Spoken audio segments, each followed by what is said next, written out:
month na ito ay pag-uusapan po natin ang making Jesus known. So, sino dito ang gusto niya na makilala ang Panginoon sa kanyang buhay?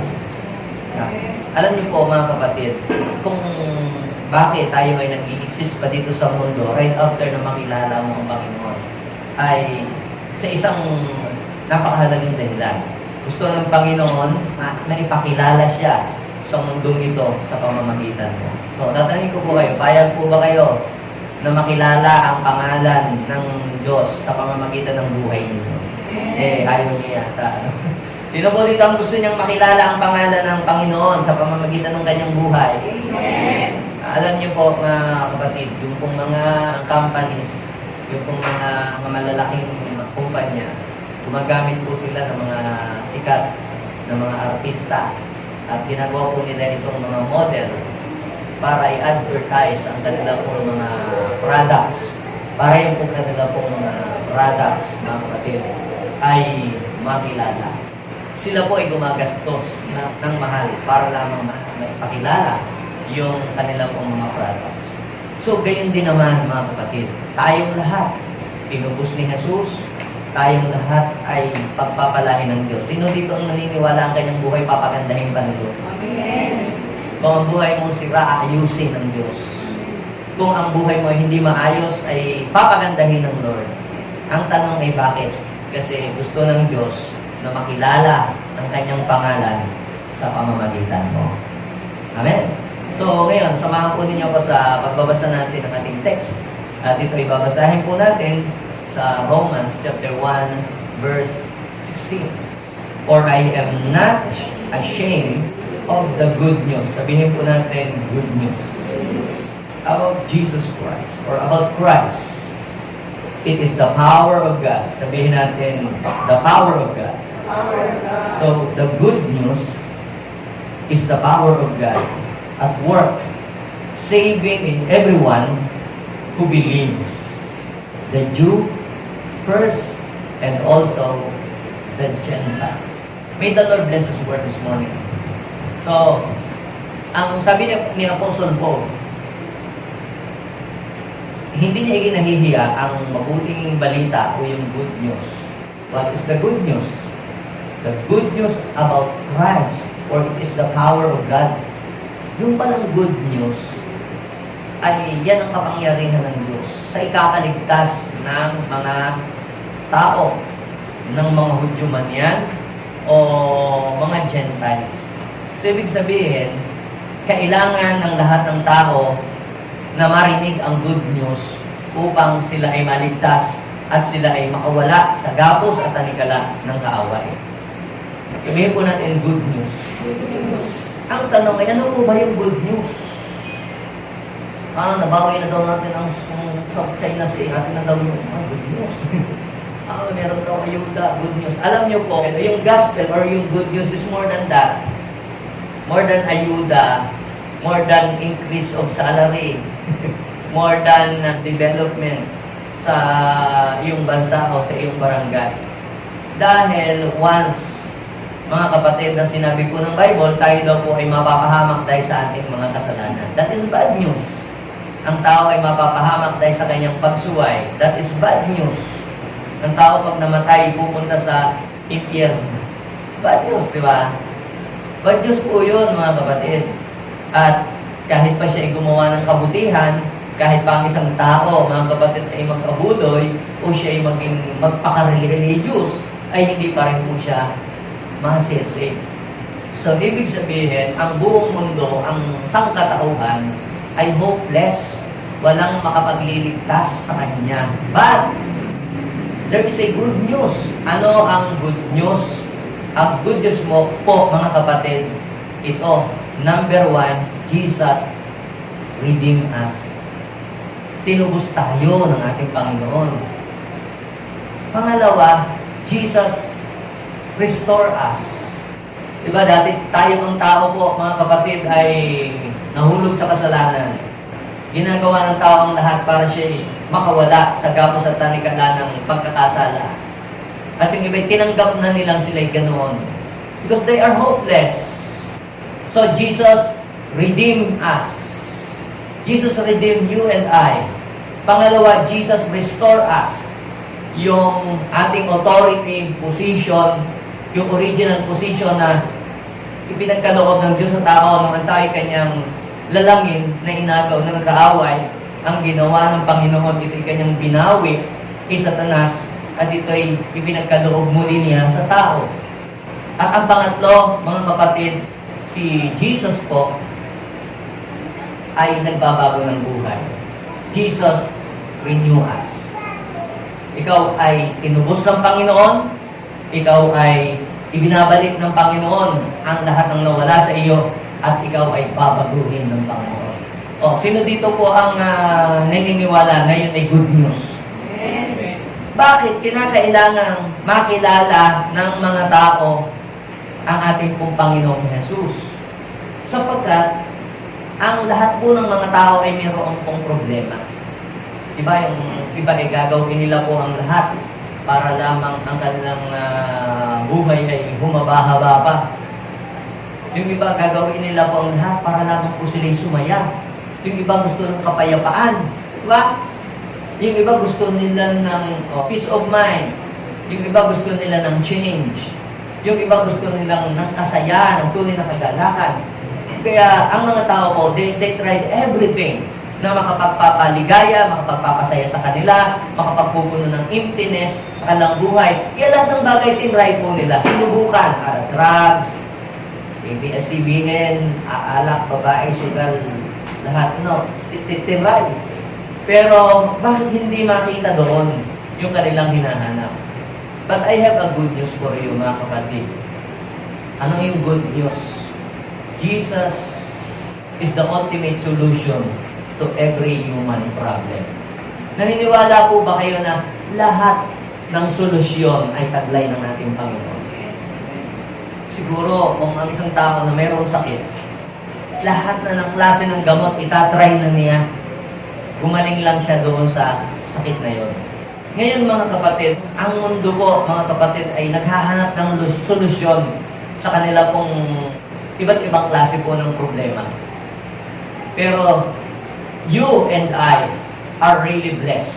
Bakit? Dahil nakilala natin ang ating Panginoon.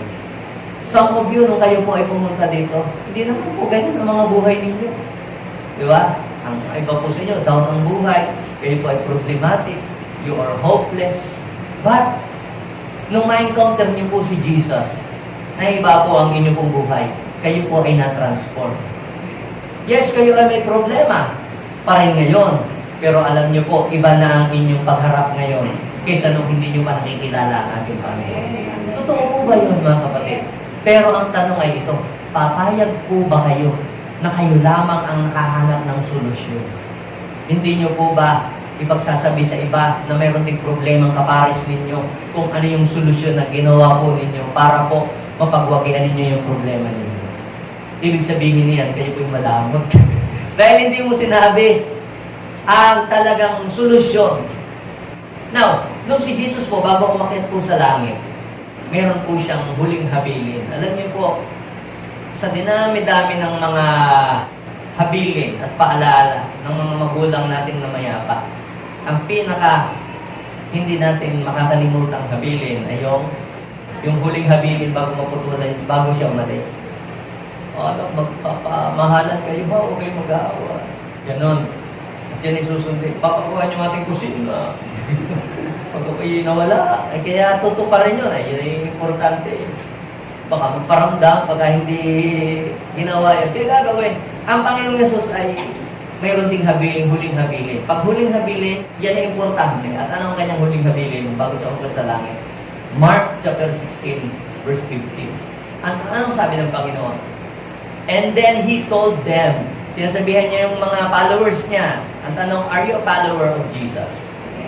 So, kung tinatanggap mo na ikaw ay tunay na tagasunod ng ating Panginoong Jesus, may ipinapagawa sa iyo ang Panginoon. Right after na siya iyong ma-encounter, right after na siya maranasan mo sa iyong buhay, tanggapin mo sa iyong buhay bilang pagsalita mo tagapagligtas, may kailangan kang gawin. Ano ang kailangan mong gawin? Go into all the world Kaya nga, Pastor, ako'y kukuha na ng passport at ako'y mag-around the world na dahil sabi ng Panginoon, go into all the world. Alam nyo, mga kapatid, hindi naman natin kayang puntahan ang buong mundo para gawin ang mga bagay na yan. Pero alam nyo po, pwede nating gampanan yung pinapagawa ng Panginoon yan. If you are a student, meron kang sariling mundo na ginagalawan. Ipahayag mo ang mabuting balita dun sa mundo na iyong ginagalawan yun. If you are a teacher, meron kang mundo na kailangan mong ipakilala ang iyong Diyos sa lugar na yun. If you are an engineer, an architect, a salesman, meron kang mundo na ginagalawan at ikaw ay meron kang mission. Kaya ka inilagay ng Panginoon doon. Kahapon, nagkaroon po kami ng gathering ng mga pastor natin. Madami na pala tayong mga pastor. Tapos, yung isa, umattend din, siya po ay graduate na siya po ng criminology. Siya po ngayon ay nagre-review na at magte-take na po siya ng exam. Sabi ko, ikaw ay tinawag ng Diyos para ikaw ay talagang maging PNP, pulis na pastor. Sige, papatuloy mo yan. Sabi ko, galingan mo, pagbutihin mo. Bakit? Kasi walang ibang gagamiting liwanag ang Panginoon sa mga kapulisan, kundi ikaw. Sabi ko, kahit pa magpatayo ang gobyerno ng kada barangay ay mayroong kulungan. Kahit pa dumami ng dumami ang pulis, ang kriminal hindi mauubos. Naniniwala kayo? Kahit pa sabihin natin mayroong death penalty ang gobyerno, hindi mawawala ang kriminal. Kinuwento ko sa kanya yung nangyaring revival sa part ng England. Nung bumaba ang Holy Spirit, ang mga tao na uhaw sa panalangin, sa pagbabasa ng salita ng Diyos kasi may nagpakilala ng Jesus sa bansang iyon. Alam niyo po yung mga tao nagkaroon ng reverential fear of the Lord. Alam niyo po ang nangyari sa bansa po yun. Nawalan po ng trabaho ang pulis. Dahil po, nawalan po ng mga nakukulong. Kita ninyo yun. Walang naglalasing, walang pumapatay. History po yun sa bansang iyon. At kahit po maiwanang bukas po ang pinto, wala pong nagnanakaw. Kaya po less crime. Nung time pong yun, walang lasing na pakalat-kalat sa kalsada. Bakit? Lahat po nagkaroon po ng takot sa Panginoon. The only solution of this world, this decaying world, is no other than Jesus. At walang ibang gagamitin na magpo-promote ng Jesus, kundi ang katabi mo. Sabihin mo, bakit ako lang? Pati ikaw din. Walang ibang magpo-promote at magpapakilala ng Jesus, kundi yung taong tunay na binago at nakaranas ng kapangyarihan ni Jesus. Sino dito ang nakaranas ng kapangyarihan ni Jesus? Now, kinakailangan po natin na maipakilala ang ating Panginoon sa mundo ito. Dahil siya lamang po ang nagtataglay ng tunay na solusyon sa lahat ng problema ng mundo. Siya ang makakasolve ng problema ng mundo ito. Now, tatanungin ko kayo, magbibigay po ako ng mga pangalan ng mga restaurant at sabihin niyo po kung saan nakilala ang mga restaurant na ito. Okay? Guring Restaurant. Saan nakilala siya? Pansit. Alam natin. Usong. Starbucks. Bigyan ka ng one word. Senberio.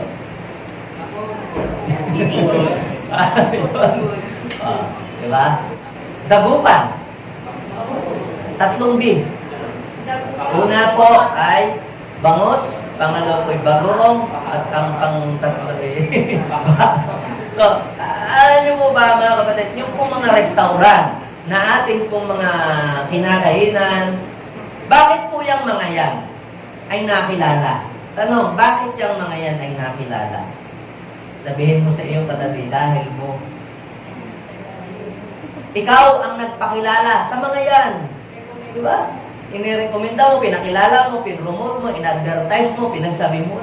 Dahil ikaw ay nagandahan, nasarapan ka sa serbisyo, nagandahan ka sa serbisyo, nung matikman mo yung serbisyo, ay ipinag-ingay mo, pinagsabi mo nang ipinagsabi. At dahil pinagsabi mo nang ipinagsabi, nakilala yung kainan na yun, yung kapihan na yun, na restaurant na yun. Ang tanong, ikaw ba ikasosyo doon? Pero, bakit mo ipinag-ingay? Bakit mo ipinagsabi? Kasi, nagandahan ka sa serbisyo, nasarapan ka sa lasa ng pagkain, kaya hindi mo mapigilan ang iyong sarili na hindi ipagsasabi kung ano yung iyong nalasahan. Nakuha po ba ninyo ibig sabihin? Ang tanong, may ginawa bang maganda ang Panginoon sa inyong buhay? Amen. Ang tanong, meron ba kayong naranasang miracle ng Diyos sa buhay ninyo? Amen. Ang tanong ay ito, ikakahiya niyo ba na ipagsabi ang Panginoon? Ang sabi ni Apostol Pablo, hindi ko kinakahiya ang mabuting balita patungkol sa ating Panginoon Jesus. Kahit sa pinagtatawanan, kahit isa sasabi siyang sira, kahit sa sasabi siyang baliw, ito yung solusyon na kailangan ng mga tao. Mga kapatid, kailangan nating ipakilala ang ating Panginoon sa ating, umpisa natin sa ating bahay, sa ating mga klase, sa ating school, sa ating company. Bakit? Kung tayo po, nagpo-promote tayo ng kainan, nagpo-promote tayo ng restaurant, nagpo-promote tayo ng mga tindahan, dahil nasarapan tayo, nagandahan tayo sa serbisyo ng mga iyon. How about sa ginawa ng ating Panginoong Jesus? Kaya rin ba natin i-promote ang ating Panginoon? At pag i-promote, anong mangyayari sa buhay mo? Kita po ninyo, basahin niyo po yung Daniel, chapter 12, verse 3. Ano ang sabi niya doon? Yun daw, mga tao na may pagkaunawa at umaakay sa marami. Ito mo, ang dami mong inaakay doon sa gupitan, sa burger shop. Ang dami mong inaakay doon sa restaurant na yun. Ang dami mong inaakay doon sa milk teahan na yun. Pero, hindi ka naman kabahagi. O kung may kabahagi man, di, yun lang. O sige, meron kang libre isang kape. Pag kami isama kang 10 tao. Okay lang yun, di ba? Pampasaya.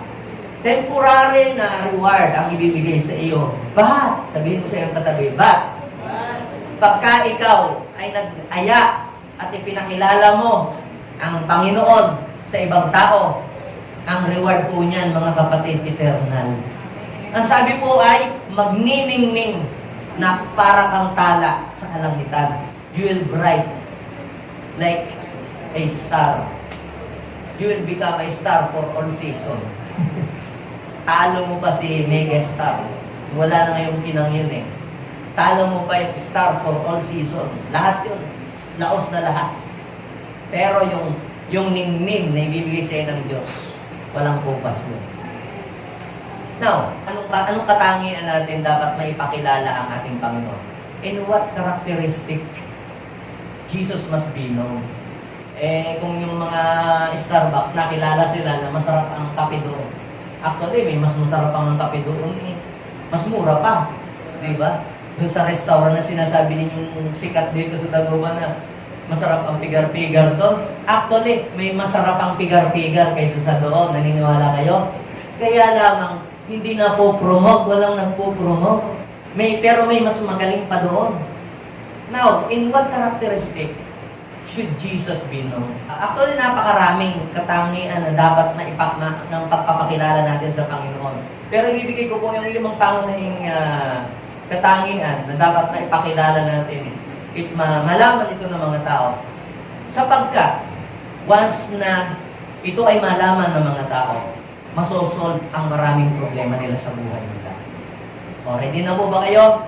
Number 1, Jesus must be known as real God. Si Jesus po ay dapat makilala ng mundo, makilala ng buong Pilipinas, o ng inyong barangay, o ng inyong school, o ng inyong kapitbahay, o ng inyong kamarites, o ng inyong mga ka-best friend, bilang tunay na Diyos. Bakit po kinakailangan siya ay makilala ng mga tao bilang tunay na Diyos? Sapagkat ang mga tao po, mga kapatid, sa ating panahon, ay kung ano-ano ka na pinaniniwalaan, kung kanino-kanino humihingi ng tulong, kung kanino humihingi ng blessing, kung kanino humihingi ng healing. Ang mga tao po, hindi alam kung saan pupunta, walang direksyon. But the moment people know na ang mga tao ay meron lamang palang isang Diyos na dapat lapitan, ang tao magkakaroon ng direksyon ng buhay. Kapag nalaman ng mga tao na meron palang tunay at totoong Diyos, doon magsisimulang magkaroon ng direksyon ang kanilang buhay. Ibig sabihin, malalaman ng tao kung kanino sila lalapit. Meron po mga biblical proof na ang ating pong Panginoong Jesus ay totoong Diyos. Sabat, hindi lahat ng tao ay naniniwala na ang ating Panginoong Jesus ay tunay na Diyos. Ang Muslim hindi naniniwala na si Jesus ay Diyos. Ang mga INC hindi naniniwala na si Jesus ay Diyos. Ang Jehovah's Witness hindi naniniwala na si Jesus ay Diyos. Some religion, they don't believe that Jesus is really God. Pero saan natin makikita ang katibayan at patunay na si Jesus ay tunay na Diyos? Okay? Di sa Bible, ang sabi ng Philippians, isulat niyo yung mga verses. Then basahin niyo pagdating niyo sa bahay. Philippians chapter 2, verse 6 and 7. Magpakababa kayo, kagaya ng ating Panginoon Jesucristo. Okay? Kahit siya ay, ano daw? Anong sabi ng Bible? Kahit siya ay Diyos, hindi nang pumilit na maging kapantay ng Diyos, bagkus ang ginawa niya? Hinubad daw po yung kanyang pagka-Diyos. Binitawan niya. Bakit? Kasi meron siyang misyon. Pupuntahan ang mga tao. Okay, mamaya babalikan natin kung bakit binitawan niya yung kanyang karapatan ng pagiging Diyos. Pero ang sabi ng Bible, siya daw po ay totoong Diyos. Kung Diyos yan, pastor, bakit nauhaw? Bakit nagutom? Bakit napagod? Bakit namatay pa nga? Meron bang Diyos nagugutom, napapagod, na namamatay? So, ang totoo niyan, ang katotohanan, the Bible says, Jesus is the real God. Agree or not? Agree, because that is what the Bible says. Pero Jesus is not only the real God, He is also a real man. Mamaya malalaman ninyo kung bakit siya ay naging tao. But He is a real God. Ang sabi ng Bible. Okay? John chapter 1, verse 1. Sa pasimula pa ay naroon na ang salita. Actually, Genesis 1:1 is not the first writings dapat. Genesis 1:1 is connected to John 1:1. Ang sabi niya, sa pasimula pa, naroon na ang salita. Yan ang kauna-unahan. Sa pasimula pa naroon ang salita. Bago palikhain ang mundo, nandoon na. Di ba sabi, in the beginning, that's the Word, and the Word was with God. Before God created the heaven and the earth was void and empty. Di ba? John 1:1, in the beginning was the Word, and the Word was with God, and the Word was God. He is with God in the beginning. Sabi, nandoon ang salita. Kasama na siya ng Diyos sa pasimula pa. Sabi ng verse 3, at wala daw pong bagay na nalikha sa pamamagitan niya. So, ibig sabihin, si Jesus ay present na doon pa lamang sa creation. Nandoon na. Nagpapakilala na ang Panginoon. Ngayon, pagdating sa verse 14, ito ang verse 14, basahin ninyo ang nangyari. Yun daw pong salita, kasama ng Diyos ang salita ay Diyos. Anong ginawa sa verse 14? Naging tao ang salita. Nagkatao ang tao at nanirahan sa piling natin. Sabi, nakita na-experience po nila. Ang tanong ay, sino yun? Tangin mo, sino kaya yung Diyos na salita, tapos biglang nagkatao ang tao? May idea ba kayo kung sino yun? Sino yung nagkatawang tao na isinilang ng birhen sa mundo? So, ibig sabihin, mga kapatid, si Jesus po ay naandoon na sa Old Testament pa lamang ay nagpapakilala ng siya ang Diyos. Naalala niyo po ba nung si Moses ay tawagin ng Panginoon nung siya pinagpapastol ng mga tupa ng kanyang biyanan? Nakakita po siya ng isang puno na hindi nasusunog, hindi nauubos. Kakaiba sa lahat. Kasi sa disyerto, malimit namang may ganun eh. May na mga nasusunog, lalo na yung mga forest fire, kakaganon. Pero ito iba. Ang tagal na, ilang araw na yung dinadaanan yung puno na yun, hindi pa rin nasusunog ito. Anong meron sa punong yun? Paglapit niya, nagsalita ang Diyos sa kanya, nagpakilala.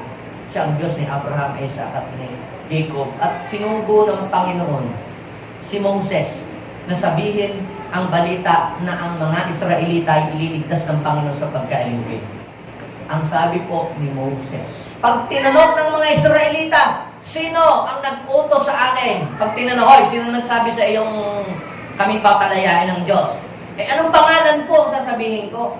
Ang sabi ng Exodus chapter 3, verse 14. God said to Moses, I am who I am. This is what you are to say to the Israelites, I am. So His name is I am.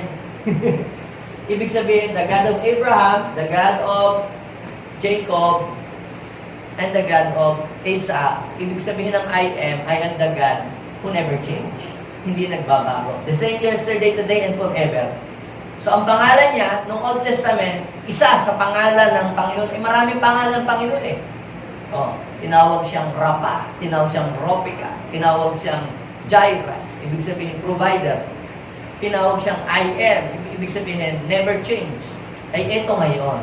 Nung ang Panginoong Jesus ay nangangaral at tinatanong ng mga Pariseo kung sino ba talaga siya, ang sabi niya sa John chapter 8, verse 58. Jesus said to them, most assuredly I say to you, before Abraham was born, or before Abraham, anong sabi niya? I am. So ibig sabihin, nakipag-usap kay Moses, at yung Jesus na yon is the same I am. Kaya pagdating sa verse 59, nainis sa kanya yung mga para sa mga Hudyo at gusto siyang batuhin. Dahil kinuha niya yung pangalang I am, ay yung pangalang I am, pangalan niya ng Diyos. Na walang ibang po pwedeng gagamit lang doon, kasi Diyos lang.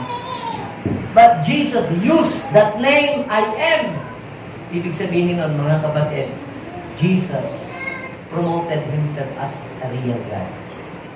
Another proof, si Jesus po, mga kapatid, ang nagsabi mismo at tumanggap mismo ng pagsamba. So, ang Diyos, sinasamba. Amen? Pag hindi Diyos, hindi dapat sasambahin. Matthew chapter 4, basahin niyo verse 10.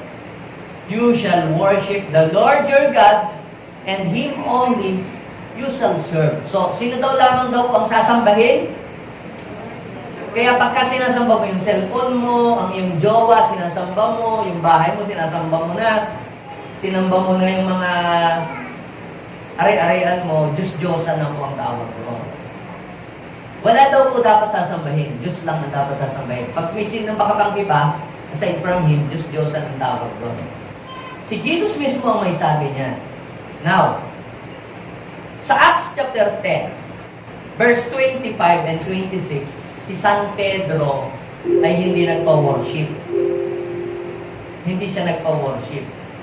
Bagamat siya winorship ni Cornelio, at ang akala ni Cornelio, siya ang Diyos. Pero sabi ni Pedro, sir, huwag niyo akong sambahin. Tao rin po akong kagaya niyo.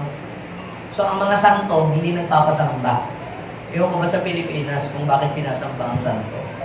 Pero, sa Bible, hindi talaga nagpapasamba sila.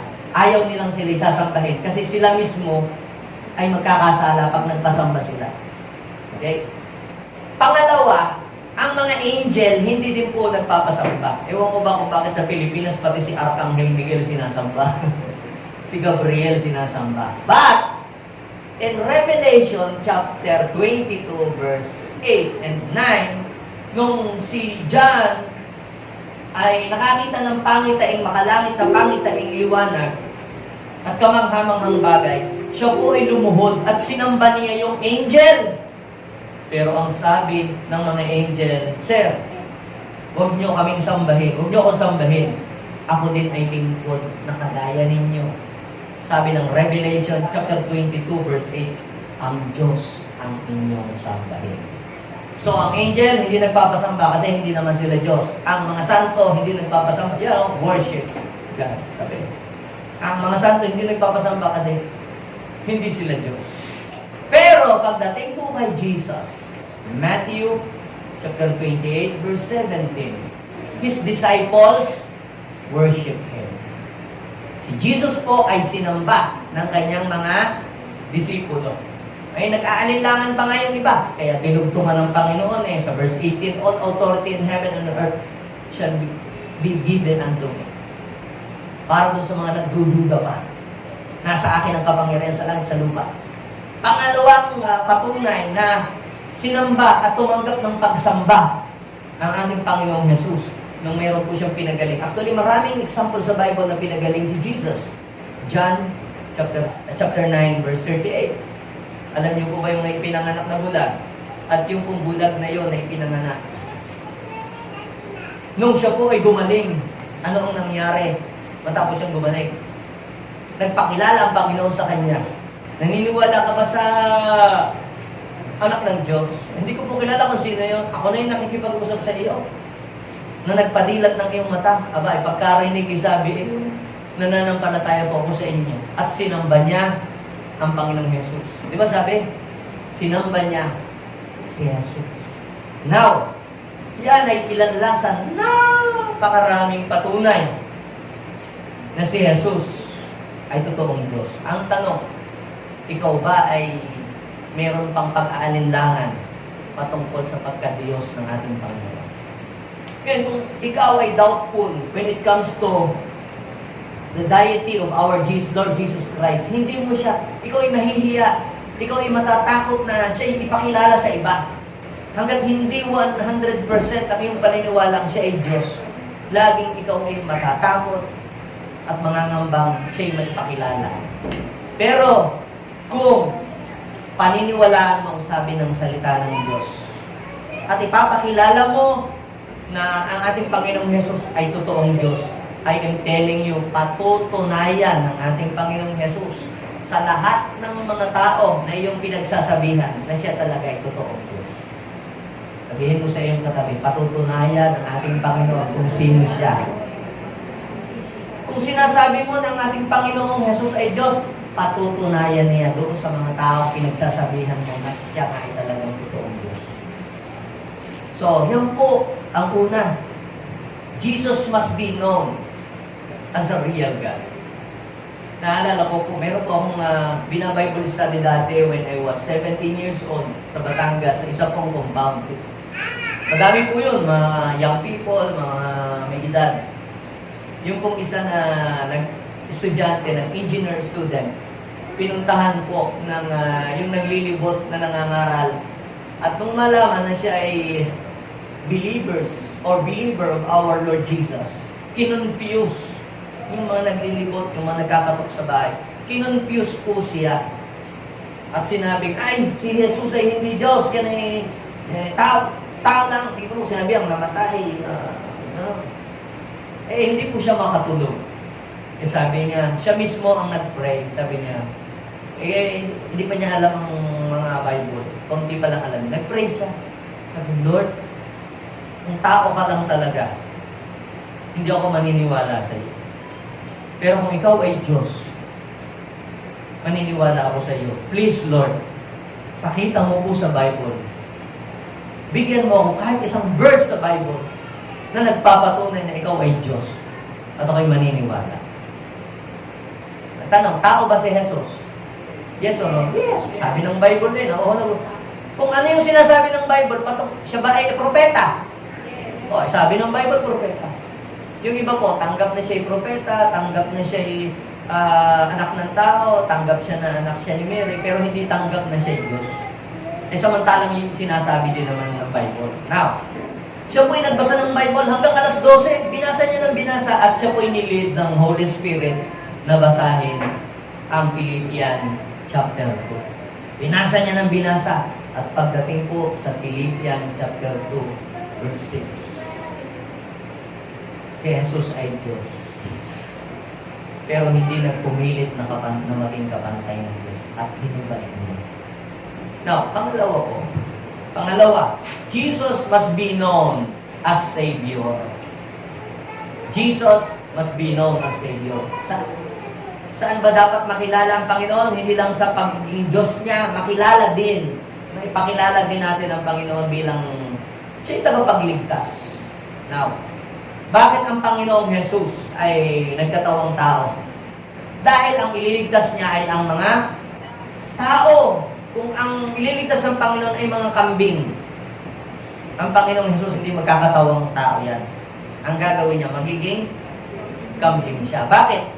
Hindi makaka-relate sa Kanya ang mga tao. Ang tao po hindi makarelate sa Diyos. Nung ang Panginoong Jesus hindi pa nagiging tao, ang tao hindi makarelate sa Diyos. Parang yung bata, nakita niya na yung pong mga langgam doon po sa kanila pong bakuran ay sinunog ng tatay kasi yung tatay nagsisibak ng kahoy. Nakagat, sinilaban yung mga langgam. Yung naawa yung bata, tapos susunog na yung mga langgam, kumuha siya ng isang tulos o yung isang poste at kanyang itinusok doon sa bahay ng langgam at sumigaw siya, "Mga langgam!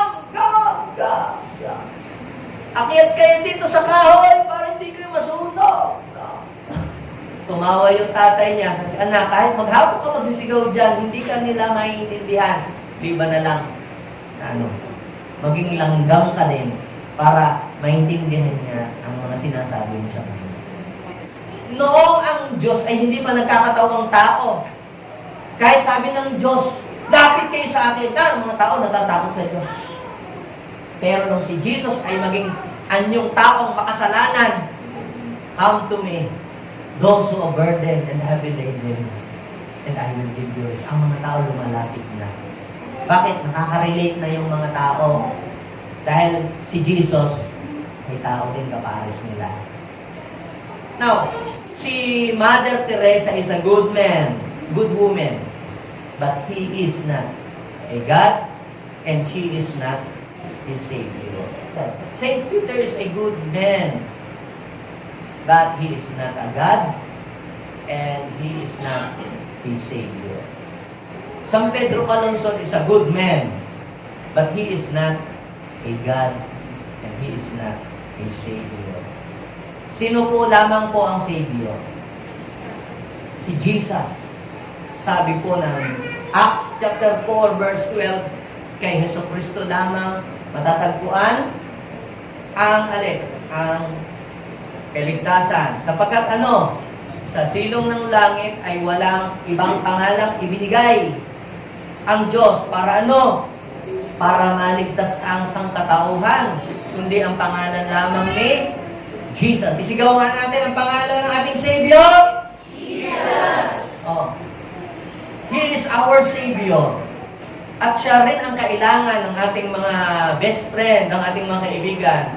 Kailangan din nila ng Savior para ang kanila pong buhay ay maligtas doon sa kapahamakan sa apoy ng impyerno.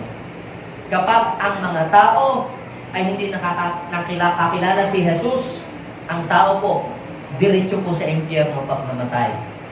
Pero yung mga taong nakakilala sa Savior, ay hindi pupunta na sa impyerno. Bakit? Sapagkat kapag sila'y tumanggap kay Kristo, sila po ay maliligtas at sila po ay pupunta doon sa langit. Sapagkat walang ibang daan papunta doon sa langit. Hindi relihiyon, hindi good works, hindi education. Ang way lang para makarating doon sa kaharian ng langit ay si Jesus. Ang sabi ng John chapter 14, verse 6. He is the only way. Now, meron pong isang lalaki. Actually, itong lalaki ito gusto niya nang magpakamatay. Siya nang mag-suicide sa tindi ng problemang dumating sa kanyang buhay. Sa tindi ng kanyang pananagutan na haharapin. Ngayon, itong tao pong ito, sa Acts chapter 16 verse 30 and 31, ay nagtanong kay Paul at saka kay Silas. Ang sabi nila, "Sir, paano ba ako maliligtas?" Ano ang sabi po ni Paul at saka po ni Silas? "Ay, kayo magpanuberna, kayo magpadasal, kayo magpenitensya." Yung ba ang sinabi po? Hindi po. Ano po ang sinabi? Very specific. Believe, kanino? Ikalungsod.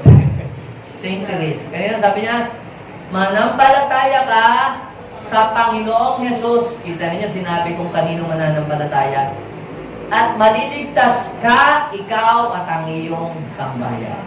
Ibig sabihin noon, ikaw ay gagawing tulay ng Panginoon para pati yung iyong mga mahal sa buhay, anak, apo, mga katulong, makakilala sa Panginoon at sila din ay maliligtas kapares niya. Jesus must be known as a real Savior. Kailangan ba ng mga tao ng tagapagligtas? At sino ang tagapagligtas na dapat ipakilala natin? Jesus. Alam niyo po, ngayon ang mga bata, mas kilala pa si Voltes 5, si Superman, si Batman, sino ba bang mga Captain America? Yun! Kasi yun ang ipinapakilala. Pero dito po sa atin, ipapakilala natin doon sa mga bata, sa mga anak-anak at apo-apo natin, na si Jesus ang Savior. Yung iba ang Savior nila, yung mga founder ng mga religion nila. Pero lahat ng mga founder ng mga religion, namatay po sila lahat. At hanggang ngayon, patay po sila. Si Buddha, na founder ng Buddhism, namatay, nilibing hanggang ngayon patay. Si Joseph Smith, ng mga Mormons, founder ng Mormons, namatay, nilibing hanggang ngayon patay. Si Muhammad, ng mga Muslim, namatay, nilibing hanggang ngayon patay. Pero I have a good news for you. Sabihin mo sa iyo, may good news. Anong good news? Si Jesus Christ na aking ipinopromote sa inyo ngayon, namatay din, inilibing din, but after 3 days, muling nabuhay. So, sino lamang ang talagang Savior na makapagliligtas? Kung yun yung mga founder ng religion, hindi nga nila nabuhay ng kanilang mga sarili. Tapos tatawag ka sa kanila, hindi ka rin nila kayang iligtas kasi yung buhay nga nila mismo, din nila na iligtas sa kamatayan. Si Jesus, na iligtas niya kanyang sarili sa kamatayan.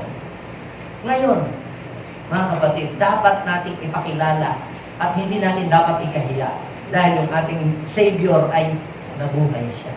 Kung hindi siya nabuhay, hindi siya sa Savior.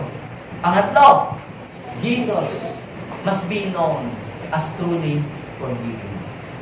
May na-encounter po ba kayo ng mga tao na ayaw nang mag-church, ayaw nang magdasal, ayaw nang maniwala sa Diyos, ayaw nang lumapit sa Panginoon dahil feeling nila sarili nila, ang dumi-dumi nila, dami nilang pagkakamali sa buhay, ang dami nilang mistake sa buhay. Dahil yun po ang ipinamulat ng mga ibang nagtuturo patungkol sa ating Panginoon. Hindi ka natatanggapin, makasalanan ka, huwag kang gabasa ng Bible, baka ka masunog. Huwag kang pupunta sa church, baka matulog ka doon. Baka satanan ka, hindi ka bagay dyan. But I am telling you, mga kapatid, ang ating Panginoong Jesus, gaano nang kadami ang kasalanan mong nakomit sa buhay, handa ka niyang patawarin. Ano man ang iyong gender, no matter who you are, handa kang patawarin ng ating Panginoong Jesus. Dahil ang ating Panginoong Jesus ay mapagpatawad. Nung siya po ay nandito sa lupa, i-demonstrate niya ang pagpapatawad sa different kind of people. Naalala niyo po ba nung ating Panginoong Jesus sa kanyang bahay? Tapos pinuntahan siya ng 4 na lalaki kasi nagsisiksikan, punong-puno yung bahay, walang madaanan, binutas po yung bubong. Kung kayo ho, halimbawa, ako'y pumunta sa inyo, ako'y kumakatok, walang nagbubukas ang pinto, pumunta ako sa bubong, kumuha ko ng martilyo, binutas ko yung bubong ninyo, baka kayo magalit, ako palayasin niyo, tumawag kayo ng pulis at ako'y inyong pakulong. Pero yung pong paralitiko, doon dumaan, binutas yung bubong. Pero bago pinagaling ng ating Panginoong Jesus, pinatawad na kita sa iyong mga kasalanan. Mark chapter 2 verse 5. Sabi niya mo, anak, pinapatawad ko na ang mga kasalanan. Ano kaya kasalanan nun? Maaaring may nakumit siyang pagkakamali, maaaring siya nakagawa ng hindi mabuti, at isa na roon yung pangbubutas ng bubog. Sabihin mo sa iyong katabi, ano man ang klase ng kasalanan na nakumit mo sa buhay, handa kang patawarin ng ating. Palapakan natin sila. Walang pinakamasarap sa pakiramdam, kundi yung pakiramdam na ikaw ay, alam mo, ikaw ay pinatawad. Naalala niyo po ba, yung isa pong babae, kilalang masamang babae. Sa Lucas chapter 6 verse 36 po yan. Alam niyo si Mary Magdalene. Kilala po yan na siya ay isang prostitute, kilalang makasalanan. Siya pinandidirihan dahil sa isang makasalanan. Pero si Jesus ay pumasok sa bahay ni Simon the Pharisee, pumasok sa bahay ni Simon, pagkatapos binuhusan ng pabango ang kanyang paa, tapos pinunasan ng kanyang buhok, siya ay umiyak ng umiyak. Yung mga tao nagbubulungan dahil siya ay makasalanan, kung propeta yung Jesus na yan, ba't yan dapat kilala niya yan, yung babae niya, masamang babae yan. Maruming babae, dapat palayasin niya, tapuin niya, papalayasin sa bahay niya ito. Pero anong sabi ni Jesus, doon sa Lucas chapter 7, verse 48, Jesus said to her, "Your sins are forgiven." That time, ang isa sa pinakamalaking kasalanan, yung kung namumuhay sa ganong klase po ng buhay. Pero pinatawad din siya ng Panginoon. Tinanggap ng ating Panginoon. Jesus must be known as truly forgiven. Naalala din po niyo po ba yung isa pong babae na nahuli sa pakikiapid sa John chapter 8? Sabi, babatuhin na daw po hanggang sa mamatay yung mga tao. Batuhin hanggang sa mamatay. Sabi ng mga tao, yung babae niyan, masama ang buhay. Pero hindi po binato. Dahil sabi ni Jesus, yung walang kasalanan, yan ang mga nang bumato. Walang bumato kahit isa. Naiwan lang si Jesus at yung babae. Sabi ng Panginoon, wala pang bumato sa'yo. Sabi ni John chapter 8, verse 11, hindi din kita babatuhin. Ang sabi niya, neither do I condemn you. Go and sin no more. Binigyan ng Diyos ng chance ng ating Panginoon yung babae niyo na nagkasala. Sabihin mo sa iyong katabi, kung yung babae niyo binigyan ng Diyos ng chance para mabago ang buhay, ikaw din, binibigyan ka ng Lord ngayon ng chance para ituwid mo ang buhay dahil mahal ka niya.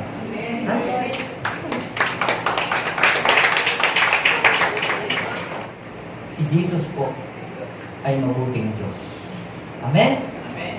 Tagapagligtas at mapagpatawad. At hindi lang yon, Jesus must be known as a life changer. Sino dito ang merong hirap baguhin sa kanyang buhay? Lahat tayo ay may mga bagay na, may mga bad habits, meron tayong mga bandages sa buhay. Hindi natin mababago. No amount of sermons can change lives. Kung ang sermon, nakapagbabago ng buhay, di marami ng taong nabago. Sermon na sa school, sermon pa sa opisina, sermon pa ni Mrs. Pagdating ba sa Diyos, magsisermon pa din ng pastor. Hindi na nabago ang tao. Pero alam niyo po, mga kapatid, ang nakapagbabago kapag ang isang tao nagkaroon ng personal relationship kay Jesus, yung relationship niya kay Jesus ang magtatransform sa kanyang buhay. Si Jesus po ang nagbabago. Hindi mo trabaho, baguhin ang iyong katabi. Hindi mo trabaho ang baguhin ang iyong mister, ang iyong anak. Ang trabaho lang natin, ilapit sila kay Jesus, i-introduce sila kay Jesus, ipakilala natin sila kay Jesus at ipakilala natin si Jesus sa kanila. Ang sabi ng Bible, sa aklat ng 2 Corinthians 5:17, ang sino mang nakipag-isa kay Kristo, isa ng bagong ginagawa. Wala nang dati pagkatao, siya ay bago na. So, sino ang nagtatransform ng buhay? Sino ang nagbabago ng buhay? Ang Lord. He is not only a life changer, He is also a life giver. Ang sabi po ng John 11, verse 25, siya ang buhay at ang pagkabuhay. Sino mang nananalig sa Kanya kahit mamatay ay muling mabubuhay. So siya ang nagbibigay ng buhay. Hindi lamang sa kaluluwa mo, hindi lang sa espiritu mo, pati sa negosyo mo, sa finances mo, sa relationship mo, yan ang magbibigay ng buhay sa inyo. Sabihin mo sa iyong katabi, Jesus is the life giver. He is not only a life giver, He is a life changer. Ang dami nandito ang binago ng Diyos ang buhay. Kaya tayo mga kapatid na binago na ng Diyos ang buhay, tayo, pakilala natin kung sino ang ating Panginoon. And last, Jesus must be known as the most powerful. Naniniwala po ba kayo na ang ating Panginoon ay makapangyarihan? Amen. Hindi lang siya sa Diyos, hindi lang siya Panginoon, hindi lang siya Savior, hindi lang siya life changer, hindi lang siya life leader. Siya rin po ay most powerful. Siya ay makapangyarihan. Bakit?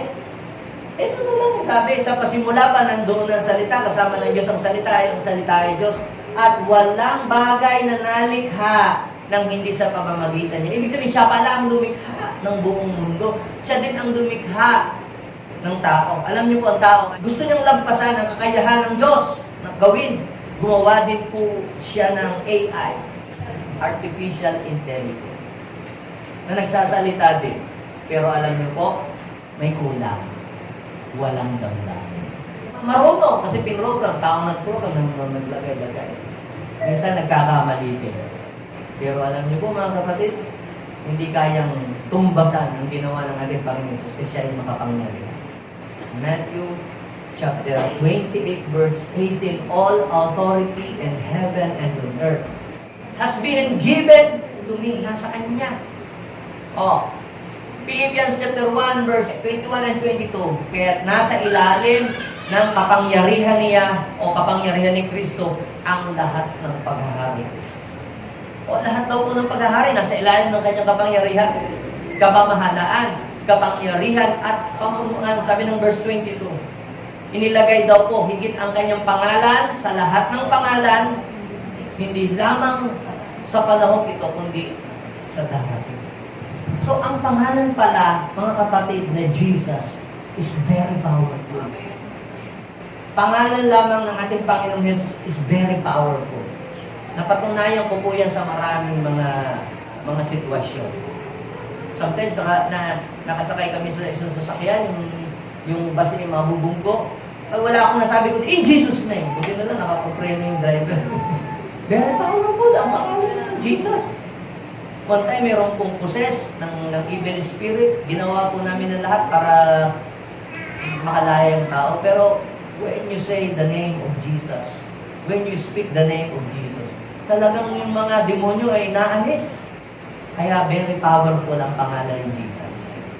Kaya kapag ka po kayo ay nananalangin, always speak and declare the name of Jesus. Because the name of Jesus is very powerful. Sabihin mo sa iyong katabi, I declare more blessing will come upon you in Jesus' name. Because the name of Jesus is very powerful. Every time you pray, lagi mong babanggitin ang pangalan ni Jesus. Ano daw man ang hingin ninyo sa Ama, sa pamamagitan ng aking pangalan, ito ay ipagkakaloob sa inyo. Kaya, banggitin mo lagi ang pangalan ng ating Panginoong Jesus. Ano man yung mga gawa ng kaaway sa inyong bahay, banggitin mo lagi ang pangalan ng Jesus. Ang sabi, every knee shall bow, every tongue confess. Luluhod yan sa pangalan ni Jesus. Bantayan nga po, meron pong ditong dinulak, sinasapian, talagang very violent, iniyaano yung mga silga. Talagang yung nag-a-assist, talagang naitalsik. Tapos nang dudura, nagmumura pa. Sabi ko, stop in the name of Jesus. Biglang tumahimik. Sabi sa mga kapangyarihan ako, matama ako. Sabi ko, wala kang kapangyarihan. Sa pangalan ni Jesus, biglang So, ibig sabihin mga kapatid, kapag ikaw, lagi mong binanggit ang pangalan ng Panginoong Jesus, kahit sino mang demonyo yan, susuko yan, dahil higit daw po ang kanyang pangalan sa sino mang Panginoon. Let's make the name of Jesus known in our family, in our home, in our school. Siya lang ang makapangyarihan. Mananalig. Let us praise Him, honor Him, and adore Him. Father, we thank you so much, O God, because you guide us today kung paano kami mananampalataya at maniniwala sa iyo. Today, Lord, we have a confidence na sandalan ka at pagtiwalaan. Dahil nalaman namin sa oras na ito, nang walang pag-aalinlangan, walang pagdududa, ikaw pala ay totoong Diyos. Ikaw pala ay totoong tagapagligtas. Ikaw pala'y nagpapatawad. Ikaw pala'y nagbabago ng buhay at nagbibigay ng buhay. Ikaw pala'y makapangyarihan. Lord, today, we give our full confidence to you. Pag nasa iyo kami, secure ang buhay namin. Kapag kami ay nasa iyo, panatag kami. Thank you so much, Lord, sa mga lalaki, babaeng dinala mo dito. Naniniwala ako, Lord, na ang bawat salitang kanilang tinanggap ay magbibigay sa kanila ng lakas ng loob para ipakilala kanila sa buong mundo.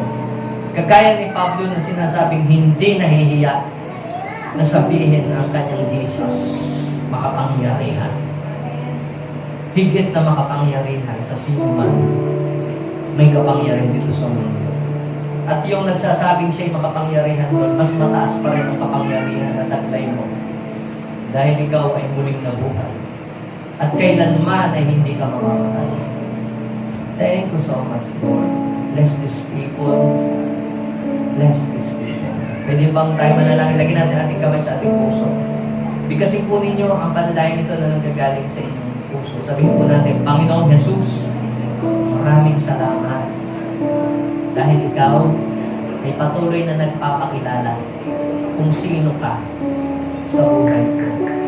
Ngayong oras na ito, Panginoon, ako po ay panatag na isalig ang buhay ko sa iyo. Dahil ikaw ay totoong Diyos, tagapagligtas, nagpapatawad, nagbabago ng buhay, at tunay ng kapangyarihan. Tatawarin niyo po ako sa aking mga pagkakasala. Linisin niyo po ang aking buhay. At tulungan niyo po ako, Panginoon, na makasunod sa iyong kalooban. Gamitin po ninyo ako para maipakilala ko ang inyong pangalan sa mga taong malayo sa inyo. Maraming salamat. In Jesus' name, Amen. Ako na lang ang mag-pray. Lord, bless niyo po ang inyong mga anak. Pagpalain niyo po sila at bigyan niyo po sila ng lakas ng loob na lagi kang maipakilala, Panginoon, sa ibang mga tao. Thank you so much, Lord. We love you. We honor you. In Jesus' name, Amen.